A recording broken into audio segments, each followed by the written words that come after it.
조갑제 TV 시청자 여러분 안녕하십니까. 지금 5월 5일 오전 9시를 넘어서 중부 고속도로에서 남쪽으로 달리고 있습니다. 예상했던 대로 이렇게 붐비고 있습니다. 5월 5일 어린이날 차량 보유 대수가 한국이 2200만 대를 육박하고 있습니다. 인구 두 사람당 한 대꼴인데 놀라운 사실은 수입차가 8%밖에 안 됩니다. 수입차가. 아마 세계에서 수입차가 가장 적은 나라가 아닌가 이렇게 생각됩니다. 한국의 자동차 공업이 세계 4, 5등이고 그 다음에 한국 사람들이 애국심이 강해가지고 수입차를 쓰기를 좀 꺼려합니다. 요사이 많이 달라졌지만 오늘 5월 5일 어린이들을 잘 보호해가지고 미래의 인류 국가의 건전한 시민으로 키워야 된다는 다짐을 하는 날입니다. 어린이를 보호 대상으로 생각하고 어른들이 잘 보듬고 가르치고 하는 것을 강조하는데 또 다른 면에서는 어린이를 강건하게 강한 사람으로 키우는 이런 교육도 필요하지 않나 생각이 듭니다. 스파르타식 교육이라고 하면은 교육의 한 방법입니다. 스파르타식 교육. 천하 영웅인 알렉산더 대왕도 두 가지 교육을 받았습니다. 한쪽은 스파르타식 교육을 받고 한쪽은 아리스토텔레스를 가정교사로 삼아가지고 인문교육을 받았습니다. 그래서 위대한 영웅이 되었습니다. 33년에 1개월 빠진 32년 11개월을 살면서 당시의 문명세계를 거의 다 정복을 하고 헬레니즘 시대를 열었던 알렉산더 대왕의 성공도 어릴 때 받은 교육에서 기인한 게 아닌가 생각이 듭니다. 오늘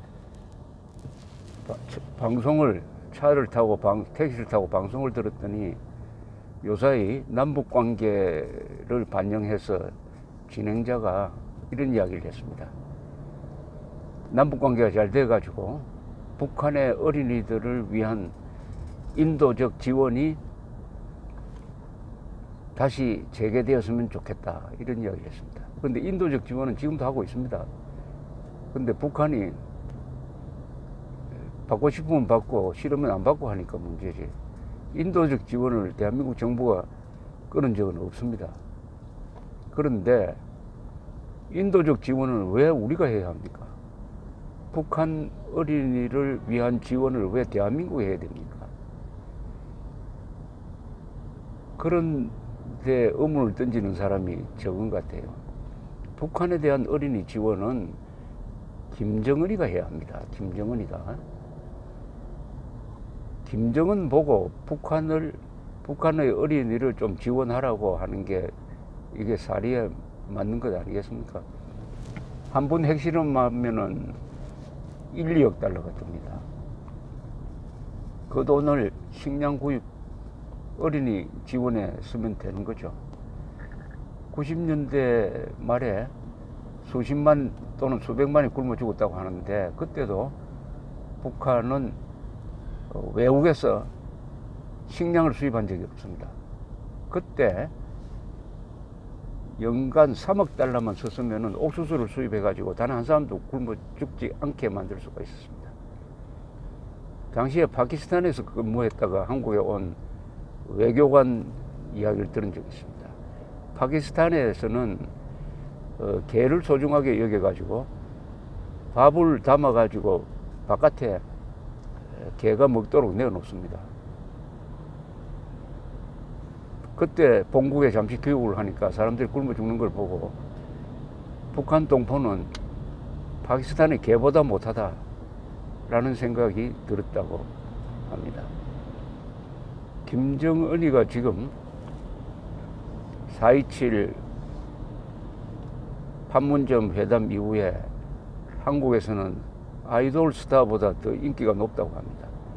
김정은을 믿을 수 있다고 생각하는 사람이 여론조사에서 70%가 넘었다고 하는데, 물론 그 여론조사의 문항이라든지 여러든지 문제가 많지만은 일단 언론의 집중 보도에 사람들이 분별력을 상실하고 있는 것은 사실이라고 봐야 됩니다. 홍준표 자유한국당 대표는 연일 맨 처음 속을 때는 속인 사람이 잘못이고, 두 번째 속아 넘어가면은 속아 넘어가는 사람이 잘못이고, 세 번째 속으면은 속이는 사람과 속는 사람이 공범이다. 그동안에 북한으로부터 3대에 걸쳐서 8번 속았다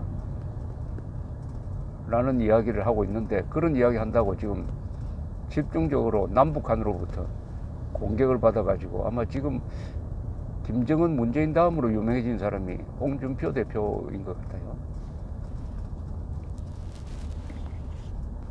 지금 어린이날이라고 하니까 북한의 어린이들을 생각합니다. 90년대에 북한에서 가장 많이 굶어 죽은 계층이 5살 이하와 60대 이상입니다. 사람이 굶으면은 생존이 우선입니다. 그럼 힘이 없는 사람이 죽어요. 동물의 세계로 들어갑니다. 그러니까 힘이 없는 노인네들과 어린이들이 집중적으로 죽었습니다. 북한의 1990년대 후반의 집단 아사 사건은 계급 학살로 보는 사람들이 많습니다. 북한 전문가들은 죽은 사람들의 계층을 분석을 해봤더니 소위 적대 계층으로 분류되는 사람들 중에서 집중적으로 죽었다. 평양 사는 사람들, 군인, 노동당 간부들은 살아남았다. 왜 그렇게 됐느냐? 식량이 모자라니까. 나눠 먹을 생각을 하지 않고, 식량 모자라는 그 상황에서도 특권층, 즉 성분이 좋은 사람들한테는 식량을 공급하고, 그래 되면 평양 주민, 군인, 노동당 간부가 되겠는데, 그 나머지는 알아서 살아라고 하니까 적대계층 쪽에서, 또는 동료계층이라고 분류되는 사람 중에서 아사자가 많이 나왔다. 이것은 계급살인이다. 계급적 정책을 폈다. 계급이 무서운 겁니다. 국민하고 계급은 다르죠. 지금 대한민국에서 문재인 정권 들어서고 나서 하는 정책을 보면은 계급적 정책을 펴는 경우가 많습니다. 그러나 계급이란 말을 쓰지 않고 사람이란 말을 쓰죠. 사람 중심. 옛날에는 민중이란 말을 썼습니다. 그러나 민중 주권주의, 민주주의는 대한민국 헌법에 반대된다고 해가지고 처벌을 받으니까 요사이는 민중이란 말을 쓰지 않고 사람이란 말을 씁니다. 사람 중심 경제, 사람 중심 무역, 사람이 먼저다. 어딜 가나 요새 사람이라는 게 많이 나와 있습니다. 북한 헌법에도 사람이 들어있습니다. 북한에서 말하는 사람은 근로인민 대중만 가리킵니다. 북한 헌법에는 근로인민 대중만 주권을 행사한다. 한국에서 사람에 해당하는 게 노동자, 그리고 비정규직, 소위 진보적 인사들을 사람 중심으로 생각하는 게 아니냐 하는 의심이 들 정도의 용법을 지금 쓰고 있습니다. 대한민국은 그러나 총구에서 권력은 나오는 나라가 아니라 선거에서, 투표에서 권력이 나오는 나라입니다. 이것은 국민들이 분별력을 가져야만 민주주의가 기능할 수 있다는 전제입니다. 유럽에서 민주주의가 발전하는 과정을 보면은 1인 1표제를 시행하기까지 약 800년의 시험 기간이 있었습니다. 맨 처음에 영국에서는 투표권을 귀족한테만 주었습니다. 그 다음에는 납세자한테 주었습니다. 그 다음에는 남자 전체한테 투표권을 주었습니다. 마지막 단계로 여성들한테 투표권을 준 것이 영국에서는 1920년대입니다. 놀랍게도 유럽에서 여성들이 투표권을 행사하게 된 것은 2차 세계대전 이후가 대부분입니다. 스위스는 1970년대에 가서 했습니다. 세계에서 두 번째로 민주주의 국가 역사가 오랜 프랑스도 2차 세계대전 이후에 여성들이 투표권을 행사할 수가 있었습니다. 미국에서는 흑인들이 투표는커녕 기본권도 행사하지 못하다가 1863년에 링컨의 노예 해방 선언 이후에 참정권의 길이 열렸지만은 그 뒤 100년 동안 투표권을 제대로 행사하지 못하도록 각 주에서 여러 가지 규제를 했습니다. 교육 수준, 납세 실적 이런 걸 보면서 흑인들을 규제를 하니까 실제 흑인들의 투표율은 30% 이하였습니다. 그러다가 케네디 존슨 대통령 시절에 민권운동이 일어나니까 그때 법을 통과시켜서 그 제한을 못하게 함으로써 흑인들이 제대로 투표하게 된 것이 미국에서 1965년부터라고 합니다. 그렇다면은 노예 해방 선언을 한 이후 100년 동안은 실질적인 참정권 행사를 못했다 이거죠. 싱가포르 이광요 같은 사람은 결혼한 사람한테는 투표권을 하나 더 줘야 된다. 그래서 1인 2표제를 주장하는 사람이기도 합니다. 그러나 싱가포르에서도 1인 2표제를 한 적은 없습니다. 이 1인 1표제의 문제가 있습니다. 후발 국가에서는 그러니까 분별력이 없는 사람도 세금 안 내는 사람도 분별력이 강한 사람과 세금 많이 내는 사람과 같은 1인 1표제를 행사한다는 것은 어떻게 보면 비례관계로서 정의롭지 못한 것일 수도 있습니다. 그러나 후발 국가는 다 1인 1표제를 시행을 했습니다. 1948년 5월 10일 총선거를 통해서 우리는 남녀노소 다 투표에 참여를 하는 민주주의 시험을 지난 70년 동안 하면서 여러 가지 시행착오를 거쳤습니다. 대통령이 물러난 대통령이 감옥에 가고 자살을 하고 현직 대통령이 탄핵당하고 그리고 부하 손에 맞아 죽기도 하고 쿠데타도 2번 일어나고 학생 봉기도 일어나고 여러 소용돌이를 거쳤지만은 하나 선거는 계속했습니다. 선거는 우리나라 역사상 예정된 선거를 취소한 적은 단 한 번도 없습니다. 심지어 6.25 중에도 선거를 했습니다. 이승만 대통령은 전선에서 지금 싸우고 있는 그 상황에서도 1952년에 예정된 선거를 다 했습니다. 우리나라 역사상 최대 규모의 선거가 1952년 선거였습니다. 이때는 지방 면장까지 뽑아가지고 그때 당선된 사람이 10,000명이 넘었습니다. 이승만 대통령은 민주주의는 시행착오가 불가피하다 이렇게 해서 그러나 민주주의는 종국에 가면은 선이 이긴다 하는 신념으로 실수를 감당하는 것이 민주주의다. 모든 문제는 민주주의식으로 해결할 수밖에 없다. 이게 어떻게 보면은 이승만 대통령의 민주주의 관인데 지금 2018년 오늘날 대한민국의 위기는 국민들의 분별력이 망가지고 있다는 사실입니다. 김정은은 법적으로는 전쟁 범죄자입니다. 그리고 테러 지령자입니다. 그리고 유엔의 결의에 의해서는 반인류 범죄자로 규정되어 있습니다. 우리 민족사적 입장에서는 민족 반역자입니다. 그런 김정은과는 절대로 통일을 논의해서는 안 됩니다. 김정은과 긴장 완화를 이야기할 수는 있습니다. 김정은과 교류를 이야기할 수는 있습니다. 그러나 김정은과 통일을 논의하면 안 됩니다. 왜냐하면 김정은은 북한을 대표하는 자가 아니기 때문입니다. 북한에서는 공정한 선거가 치러진 적이 없어요.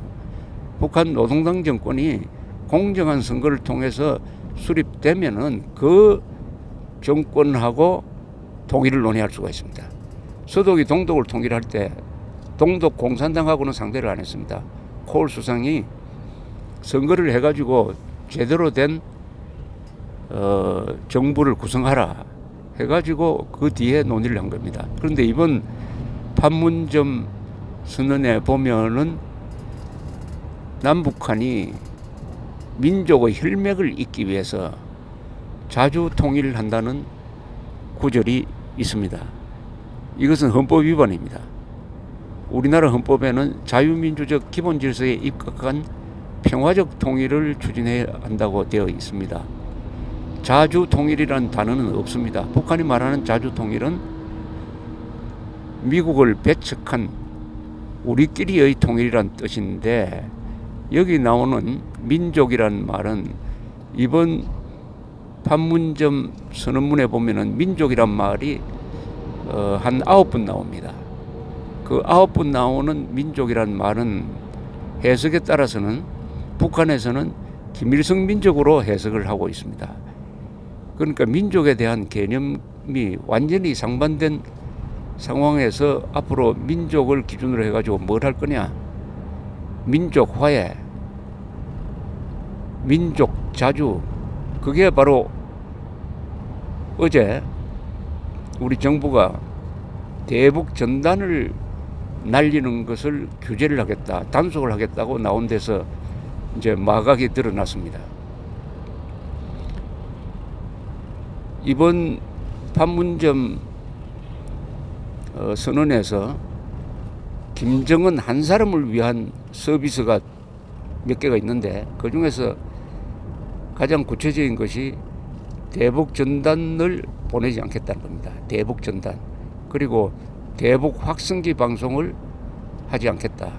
이 두 개는 북한 주민들을 배신하는 것이고 북한군을 배신하는 것이고 김정은을 위해서 대한민국의 기본권, 국민들의 기본권을 제한하는 겁니다.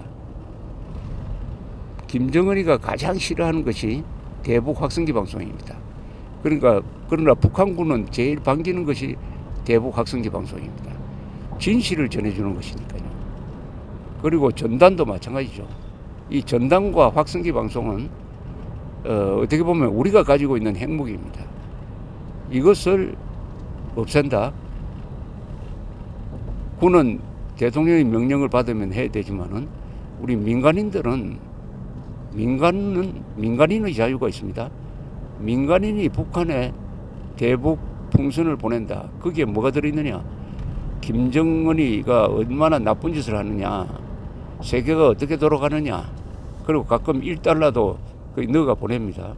이것을 국가가 단속을 한다면 이 행위는 민족 반역자를 위해서 대한민국 국민의 기본권을 제한하는 겁니다. 이것은 범죄 행위입니다. 언론 자유를 제한하는 겁니다. 표현의 자유를 제한하는 겁니다. 더구나 민간 부분의 자유를 제한하면은 이것은 독재로 가는 길이고 반인류 범죄자를 위한 서비스에 지나지 않는 것이죠. 5월 5일 날 기분 좋은 이야기를 해드려야 되는데 이야기를 하다 보니까 대북전단 확성기 문제로 종착이 되었습니다. 오늘 바깥으로 보이는 이런 근사한 문명은 자유가 만들어낸 겁니다. 북한과 남한의 차이는 자유입니다. 북한 사람들이 더 먼저 기독교를 받아들여서 개화를 하고 체격도 북한 사람들이 남한 사람들보다 평균 키가 3cm나 컸어요. 그런데 남북한에 왜 이런 차이가 왔느냐? 북한은 자유가 말살되었고 남한에는 자유가 꽃피었다 하는 게 바로 이런, 이 길을 달리면 볼 수 있는 이런 거대한 문명 건설입니다. 이 문명 건설의 두 지도자가 자유민주주의로 정치 제도를 만든 이승만 대통령, 그 다음에 북강병 노선을 통해서 경제력을 키우고 그 경제력을 바탕으로 복지를 가능하게 한, 결국 그 모든 것이 모여가지고 지금 대한민국 국민이 세계에서 가장 오래 사는 사람으로 바뀌었습니다. 여성은 86세 평균 수명, 남자는 한 79세. 합치면은 지금 세계 랭킹 한 5등 정도 되는데 2030년에 가면은 한국이 일본을 제치고 세계 최장수국이 됩니다. 북한은 우리보다 12년 짧게 삽니다. 남자 평균 키는 174cm입니다. 한국이, 북한은 162cm입니다. 지난 100년 동안 세계에서 가장 키가 많이 자란 계층은 대한민국의 여자입니다. 1914년에 평균 신장보다 20cm가 자랐습니다. 이것은 자유입니다. 자유가 선물한 것입니다. 그러나 북한 노동당 정권과 대한민국의 좌파 정권이 접촉하면서 대한민국의 자유를 제한하는 쪽으로 가지 않을까 하는 것이 불안의 요인입니다. 자유민주주의의 3대 자유가 있습니다. 하나는 언론 자유입니다. 그리고 선거의 자유입니다. 사유재산권의 자유입니다. 이 모든 자유의 어머니를 언론 자유라고 합니다. 대북 전단을 정권이 규제하는 것은 언론 자유를 규제하는 것입니다. 이것을 그냥 내버려 두면은 독재 국가가 됩니다. 독재 국가가 하나 더 악화되면은 전체주의 국가가 됩니다. 전체주의 국가는 인간의 사생활까지 규제하죠. 이런 식으로 가면은 김정은을 비판하는 언론을 탄압하고 나올 가능성도 있습니다. 그럼 어떻게 할 거냐 하는 데 대해서는 여러분들의 화두로 남겨드리겠습니다. 감사합니다.